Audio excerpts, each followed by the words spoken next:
I'm going to be the one to rat you out. Hello, people. Welcome back to my channel. It's your girl, Marigold. If you like the cool intro music, let me know in the comment section below so I keep it. If not, I'm just going to take out the music. So it's just my voice you hear throughout the video. But I think it's going to be cool, isn't it? So in my previous video, I talked about how starting YouTube kind of burnt me out so much and made me so demotivated, and how I had started a self-discovery journey. As part of my self-discovery journey, there's something that I think I need to address about me, things that I need to account for and work on and become a better person, because who doesn't want to be better like than they used to be? I was always the most hated girl, and this is how I found out that not everybody else was the problem but me. Of course, there are people who will have to be accountable for some of the things that they did, but majority of the time I was kind of the problem. I was, honestly. And so let's get into this video. I am a last born of 3 children. It's me, my brother is the middle born, and then my elder sister. She's married with kids. She lives elsewhere. She doesn't live with us anymore. We're in an African home, and it's just my father and mother. So it's not a polygamous home with so many children. It's a very small family. My father is, into teaching. My mother, she didn't really work so much. She was a stay-at-home mother. She did have some side businesses that she did along the line, but it wasn't, consistent. It kind of off and on kind of thing. But she was mostly a stay-at-home mom, and she was a great mom. She did her best. She wasn't perfect. She made a lot of mistakes, but she did her best.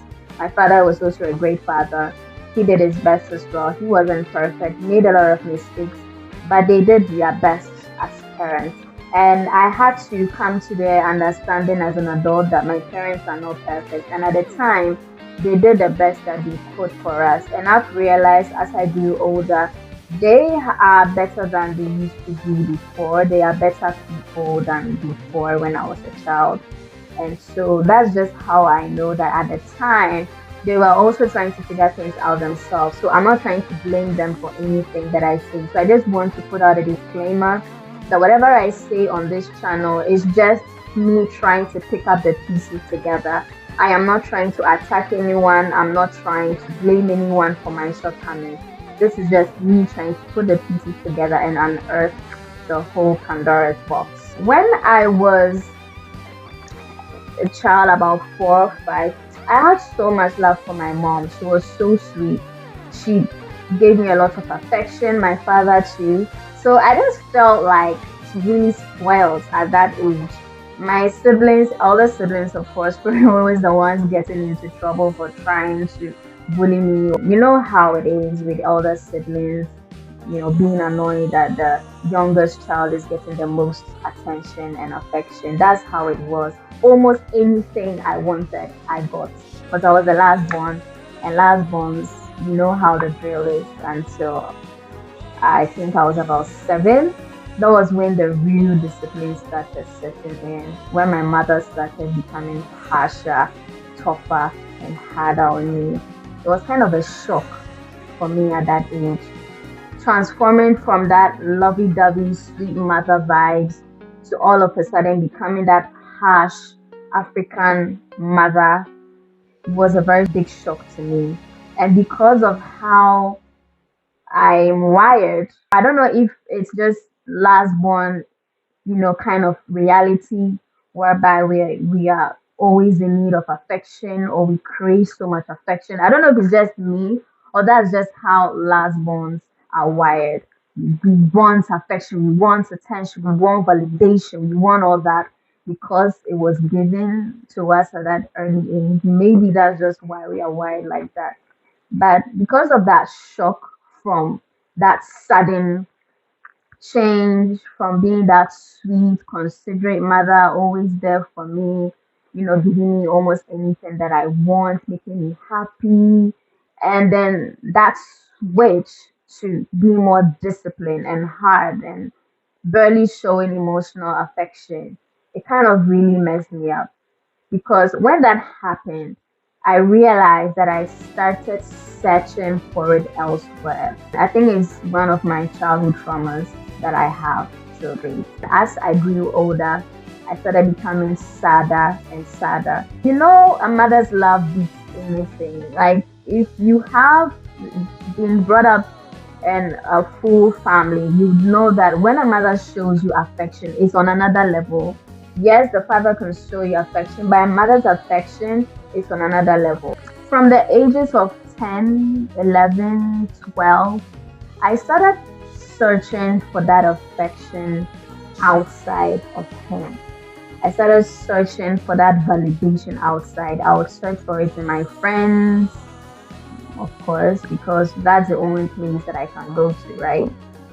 And it was not a great decision that I made when I was a child, when I was young, but I kind of had like a really big brain. I was way too mature for my age.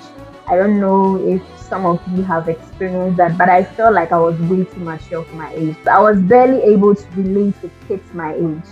Most of the time, I would make friends who are my seniors. It was just like that for me. Or I was able to relate better with people who are a little bit older than me in my teen years. But for my early teen years, it was me searching for that affection, for that love from a friend. I'm this kind of person where I am so loving. I pour out love. I pour out affection. You know, children are just very young to be able to comprehend some of these things. And I've always felt like I was different. You know, I always felt like where I was wasn't my space. I always felt like I wasn't in the right space for me. I don't know if that makes sense, but I always felt like there was something different about me. Always, you know, and I now realize that as an adult, that that's actually one of the main reasons why I became so hated by so many of my mates. I thought differently, I acted differently, I did things differently. I had principles as a young girl. I didn't gossip, I didn't do wrong. I was so religious at that age. I barely wanted to do anything to hurt anybody. I wasn't that kind of child who was mischievous. I wasn't mischievous. I was good girl vibes.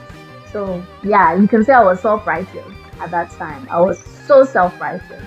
Because of that, a lot of people felt like I wasn't a good vibe because, you know, if you want to cause trouble, my are the ones to come and ask. I'm going to be the one to rat you out.